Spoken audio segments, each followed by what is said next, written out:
আল্লাহ রাব্বুল ইজ্জত ওয়াল জালাল বললেন, বান্দা, দুনিয়ার জমিনে আমি আল্লাহ কোরআনকে দেওয়ার জন্য আমি আকাশ এবং পর্বত সমূহের সামনে আমানত পেশ করলাম।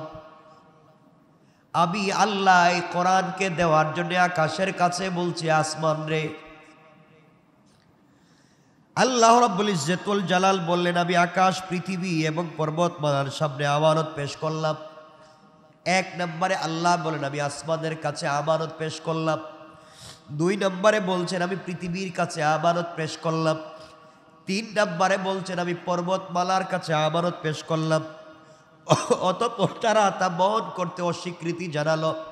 আল্লাহ বললেন, বান্দারে, আমি আল্লাহ জি আমানত দিতে চাইলাম, ওই আমানতটুকু তো আসমান নিতে চাইল না, ওই আমানত পৃথিবী বহন করতে চাইল না, ওই আমানত পর্বতমালা বহন করতে চাইল না। তারা অস্বীকার করল এবং ভীত হয়ে গেল। কি হয়ে গেল? আল্লাহ বললেন, তারা ভীত হয়ে শুধু যায়নি, ফাআবাইনা আইয়াহমিলনাহা ওয়া আশফাকনা মিনহা ওয়া হামালাহাল ইনসান ইন্নাহু কানা যালুমান জাহুলা। আল্লাহ রাব্বুল ইজ্জত ওয়াল জালাল বললেন, কিন্তু মানুষ এমন এক জাতি যা আসমান বহন করতে পারল না, জমিন বহন করতে পারল না, পর্বতমালা বহন করতে পারল না, ভয় পেয়ে গেল, এটা নিতে পারবো না। কিন্তু মানুষ এমন এক জাতি, তা অস্বীকার তো করলো না, দেওয়ার সাথে সাথে গ্রহণ করে নিল। কোন সুবহানাল্লাহ।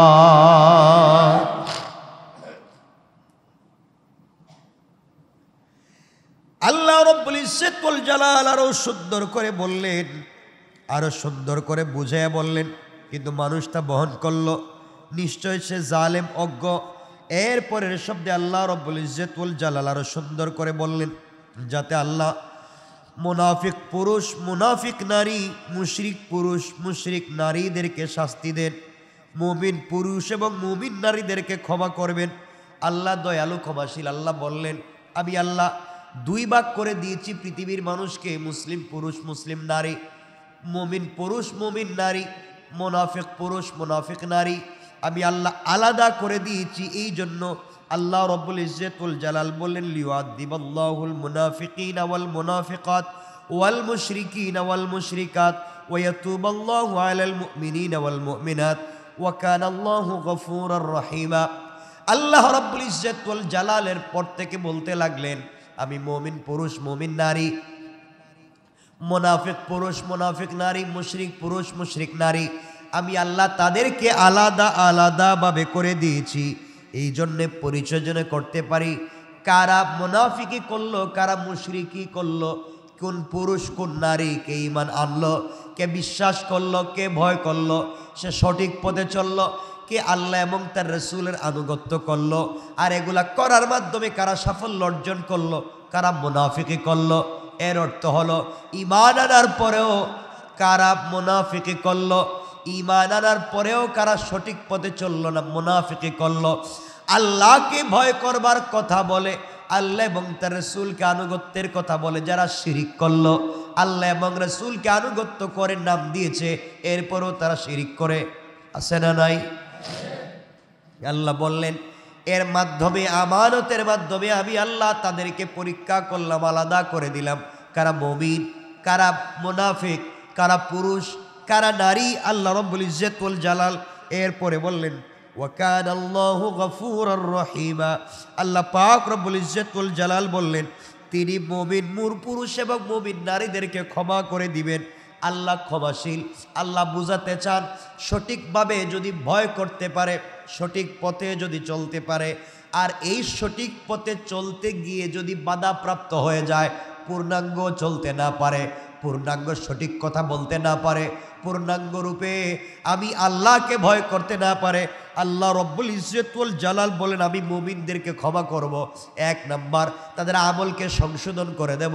দুই নাম্বার, তাদের আচরণকে সংশোধন করে দেব। তিন নাম্বার, তাদের সমূহ পাপগুলাকে ক্ষমা করে দেব।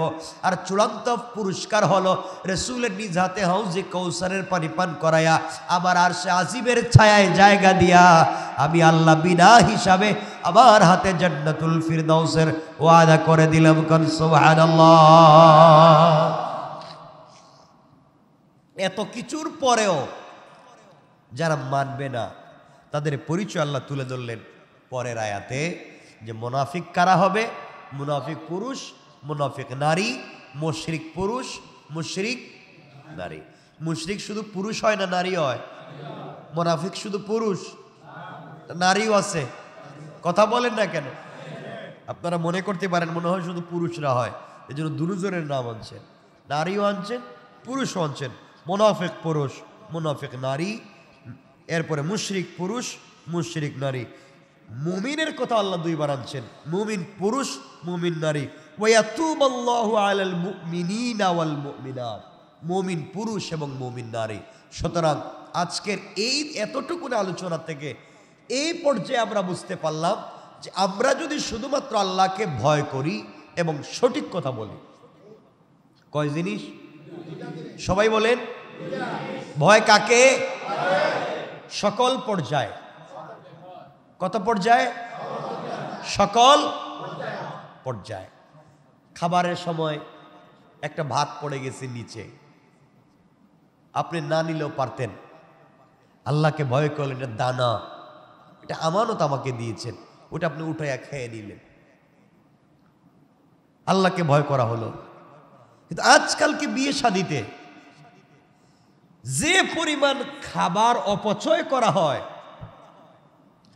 আপনারা জান্নাতে যাইতে পারবো এটা বলছে কেটা? যে পরিমাণ খাবার রান্না করা হয় অর্ধেকই তো অপচয় হয়।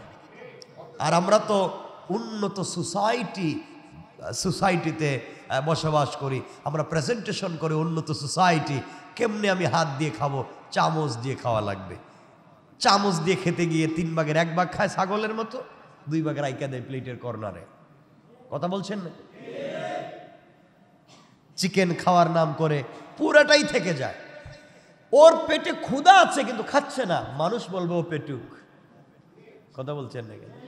খায় না, রেখে দিয়ে চলে যাচ্ছে। কি বললাম? খারাপ লাগতেছে নাকি? এগুলা হয় না? হয়। আস্তাগফিরুল্লাহ। তো এগুলা করবার মাধ্যমে কিন্তু আমরা মুমিন হতে পারছি না, আমরা পূর্ণাঙ্গ রূপে মুমিন হতে পারছি না। আমরা খাবার অপচয় করছি, আমরা যা মন চায় তা করে যাচ্ছি। এই জন্য আল্লাহর ওয়াস্তে খাবার অপচয় করবেন না। কিয়ামতের দিন প্রত্যেকটা দানার হিসাব দেওয়া লাগবে, প্রত্যেকটা দানার হিসাব দেওয়া লাগবে। ইনশাআল্লাহ আমরা খাবার অপচয় করব না। খাবার কুটে কুটে খাবেন, এটা রাসূলের সুন্নত, এটা উত্তম সুন্নত। আমাদের ঘরে তো দস্তারখানাই নাই, অনেকে তো দস্তারখানার নামই ঠিক মতো বলতে পারবে না। ঠিক বললাম না? আরবের মানুষ যত খাবার নষ্ট করে, তো পুরো একটা ছাগল নিয়ে বসে থাকে, অল্প অল্প খায়, পুরোটা ফালায় দেয়। এমন করে না ওরা? আমরাও তো এগুলো করতেছি। এগুলার থেকে নিজেকে বাঁচাতে হবে, এই অন্যায় পথ থেকে নিজেকে ফিরিয়ে নিয়ে আসতে হবে ইনশাআল্লাহ। খাবার নাকি যদি তুলে তুলে খান তাহলে মানুষ মনে করে গরিব লোক, ছোট লোক, এগুলো মনে করবে। এগুলো মনে করেন আপনারা? না কয় না, বলছেন কেন? খায় না, আঙ্গুল পরিষ্কার করে চেটে চেটে খায় না। মানুষ আবার কি বলবে, কত বড় পেটুক চিন্তা করে সব খেয়ে ফেলছে। আপনারা জানেন আঙ্গুল চেটে খাওয়ার মাধ্যমে vitamin C, vitamin D, calcium, পেট পাকস্থলী পরিষ্কার সব আল্লাহ রেখে দিয়ে, মানে খাবারের স্বাদটা আল্লাহ রেখে দিয়েছেন এই চেটে খাওয়া আঙ্গুলে। আরে হাদিসটা পড়েন না রসুলের, আকলে ওয়া শুরবে, বাবুল আকলে ওয়া শুরবে, খাবার খাওয়া এবং পান করা। দেখেন না রসুল কি বলেছেন? নবীজি বলেছেন যারা প্লেট চেটে খায়, মানে চেটে খাওয়া মানে পরিষ্কার করে খায়। আমি বলতেছি চেটে খাওয়া মানে পরিষ্কার করে খাওয়া। যারা খায় তারা 80% ক্যান্সার রোগ থেকে নিজেকে নিরাপদে রাখলো। আরো অনেকগুলো আছে, এই সময় তো বলা যাবে না। চেটে খাওয়ার কথা বলছে, আঙ্গুল দিয়ে পরিষ্কার করে খাওয়ার কথা বলছে। নবীজি বলেছেন তোমরা মাছ খেলে মাছের কাটা, গুস্ত খেলে গুস্তের হাড্ডি বা হাড় তোমরা পানিতে ফেলে দিও না, শুকনায় রাখো। কারণ পানিতে ফেলে দিলে তোমরা আমানত নষ্ট করলে। শুকনায় রেখে দাও, জঙ্গলে ফেলে দাও, কারণ আমি এই গুস্তের হাড্ডিতে আবার গুস্ত লাগাইয়া আর মাছের কাটায় আবার মাছের গুস্ত লাগাইয়া আমি জিন্নাত এবং অন্যান্য প্রাণীর খাবারের ব্যবস্থা করে রেখেছি। কই আমাদের ইসলামটা কোথায়? আমরা রাসূলের সুন্নাহগুলোকে ফলো করছি। আমরা তো কাটাগুলো তো পানিতে ফেলাই দিই, নিজের সামনে পানিতে ফেলাই দিই। ইনশাআল্লাহ আমরা এটা দেখব, বলেন ইনশাআল্লাহ। পরিষ্কার করে খাওয়ার মধ্যে কোনো কৃপণতা নাই। হযরতে উসমানে গনি রাদিয়াল্লাহু তাআলা আনহু, নাম শুনে না এমন কোন লোক পৃথিবীতে নাই। উসমান গনি জিন্নুরাইন, যাকে দেখলে ফেরেশতারা লজ্জা পায়, ফেরেশতারা মুচকি মুচকি হাসেন। নবীজি সাল্লাল্লাহু আলাইহি ওয়াসাল্লাম একদিন হযরতে মা আয়েশা সিদ্দিকা রাদিয়াল্লাহু তাআলা আনহার হুজরায় বসে আছেন। হযরত আবু বকর সিদ্দিক রাদিয়াল্লাহু তাআলা আনহু এসে দরজায় নক করলেন। নবীজি ঘরের ভিতরে শুয়ে আছেন, পার্সোনাল টাইম। স্ত্রী হযরতে মা আয়েশা সিদ্দিকা রাদিয়াল্লাহু তাআলা আনহা নবীজির নাভি থেকে হাঁটু পর্যন্ত ঢেকে রাখা, মানে ঘরে শুয়ে আছেন তো স্বাভাবিকভাবে। আপনারা এভাবে শুয়ে থাকেন না মাঝে মাঝে? নবীজি শুয়ে আছেন ঘরের ভিতরে। আবু বকর আসছেন, নবীজি বলছেন কে? ইয়া রাসূলুল্লাহ আমি আবু বকর। বলছেন দরজা ধাক্কা দিয়ে ঢুকে যাও। সুবহানাল্লাহ বললেন না? কিছুক্ষণ পরে আরেকজন এসে বলছেন ইয়া রাসূলুল্লাহ সালাতু ওয়াসসালামু আলাইকা ইয়া রাসূলুল্লাহ। নবীজি বলছেন কে? ইয়া রাসূলুল্লাহ আমি ওমর। নবীজি বলছেন আসো ওমর, ধাক্কা দিয়ে ঢুকে যাও। ঢুকছে। কিছুক্ষণ পরে আরেকজন এসে সালাম দিয়েছেন, আসসালাতু ওয়াসসালামু আলাইকা ইয়া রাসূলুল্লাহ। কে? আমি আলী। আসো আলী, আসো আসো। কজন হইছে? আবার একজন এসে ডাক দিয়েছেন, সালাতু ওয়াসসালামু আলাইকা ইয়া রাসূলুল্লাহ। কে? ইয়া রাসূলুল্লাহ আমি ওসমান। দাঁড়াও। সুবহানাল্লাহ বললেন। সাহাবে কেরাম চিন্তা করলেন আমরা আসলাম, দাঁড়াতেও বললেন না, ডাইরেক্ট ঢুকে গেলাম। এখন উনাকে দাঁড়াতে বললেন কেন, দেখি কি করেন। রাসূল উঠলেন, মেসওয়াক করলেন, মুখ হাত মুখ ধুইলেন, পুরাটা পোশাক পরলেন, নিজের দরওয়াজা খুলে দিলেন। লম্বা ঘটনা আমি বলবো না, আমাদের এই সময় নেই। সবাই চলে যাওয়া, গল্প শেষ বা যে উদ্দেশ্যে আসা শেষ হয়ে যাওয়ার পরে তিনজনে মিলে একদিন উসমান হযরত রাসূলের পাককে ধরছেন, ইয়া রাসূলুল্লাহ আমাদেরকে যেভাবে বললেন আসো, আসলাম, কিন্তু উসমান বলার পরে আপনি উঠলেন, পরিষ্কার হলেন, কাপড় পরলেন, এরপরে দরজা খুলে দিলেন, ব্যাপার কি? তিনি বললেন তোমরা জানো না ওসমান আমাকে এভাবে দেখুক আর আমি ওসমানকে এভাবে দেখি, এটা আমি লজ্জা পাই, কারণ তাকে দেখলে তো আল্লাহ লজ্জা পান। আল্লাহু আকবার। ফেরেশতারা পর্যন্ত যাকে লজ্জা পায় এমন একজন মানুষ আমার ঘরে আসছে, যাকে আল্লাহ রব্বুল ইজ্জত ওয়াল জালাল আমাকে বলে দিয়েছেন, ও পয়গম্বরে আরবি হাবিবুল্লাহ দুইটা মেয়েকে বিয়ে দিয়েছে, তোমার আরবে থাকলে আমি বলতাম ওসমানের কাছে বিয়ে দিয়ে দাও। সুবহানাল্লাহ বলেন না? তোমরা জানো না আমার ওসমানকে আল্লাহ কত ভালোবাসেন। এই ওসমান আলম্বা করছেন, ওসমান রাদিয়াল্লাহু তাআলা আনহু বসা, যার অ্যাকাউন্ট এখন পর্যন্ত সচল, 1450 বছর পরেও এখন উসমান জিন্নুরাইনের অ্যাকাউন্ট সৌদি আরবে সচল আছে। সুবহানাল্লাহ। হযরত উসমান গনি বসে আছেন, সাহাবীর কাছে একজন আসলেন, এসে বলছেন ভাই আমার তো মেয়ের বিয়ে শাদী লাগছে, টাকা পয়সাও নাই, ঘরে 3 বেলার 1 বেলার খাবার নাই, কিছু টাকা পয়সা থাকলে দেন। তিনি বললেন মেয়ের বিয়ে লাগছে, টাকা লাগবে, ঘরে খাবার নাই, টাকা লাগবে, এতটুকু টাকা দেওয়ার মতো আমার কাছে নাই, তুমি বলো এই মুহূর্তে তোমার পেটে খিদে লাগছে, আমি বলবো খাইয়া যাও, দেওয়ার মতো আর কিছু। তাহলে কার কাছে যাব? যাও উসমানের কাছে যাও। বেচারা সন্ধ্যার পর হযরত উসমান রাদিয়াল্লাহু তাআলা আনহুর বাড়িতে পৌঁছে গেছে। গিয়ে দেখলো একটা মিট মিট করে আলো জ্বলতেছে, মোমবাতির মতো, যেভাবেই হোক একটা আলো জ্বলতেছে। রাষ্ট্রের খলিফা, সুবহানাল্লাহ বললেন না? ঘরের ভিতরে ঠিক মতো আলো নাই, বসবার একটা চাটাই নাই, সুন্দর একটা জামা নাই, কিন্তু তিনি হচ্ছেন খলিফাতুল মুসলিমিন। যাওয়ার পরে সালাম দেওয়ার পরে জিজ্ঞাসা করলেন, ভাই কেন আসছো? খলিফাতুল মুসলিমিন, আমি আসছিলাম আমার কাজে। তিনি বললেন, রাষ্ট্রের কোনো কথা বলবেন না আপনার পার্সোনাল কোনো কথা বলবেন? আগন্তুক বলছেন, আমিরুল মুমিনিন, আমার ব্যক্তিগত কিছু বিষয় আপনার কাছে কথা বলতে চাই। তিনি লাইটটা নিভাইয়া দিলেন। সুবহানাল্লাহ বললেন না? আগন্তুক বলছে, আপনি এটা করলেন কি? অন্ধকারে আমি আপনার সাথে চেহারা দেখতেছি না, কি কথা বলবো? তিনি বললেন, এই যে লাইট জ্বলতেছিল এতক্ষণ আলো, এই আলোটুকুন ছিল রাষ্ট্রের। রাষ্ট্রের তেল খরচ করে আমি বসে আছি, আপনার পার্সোনাল কথা শুনবার জন্য নয়। আল্লাহু আকবার বলেন। 5 মিনিট একজন কথা বলবে, 1 পয়সার তেল জ্বলবে।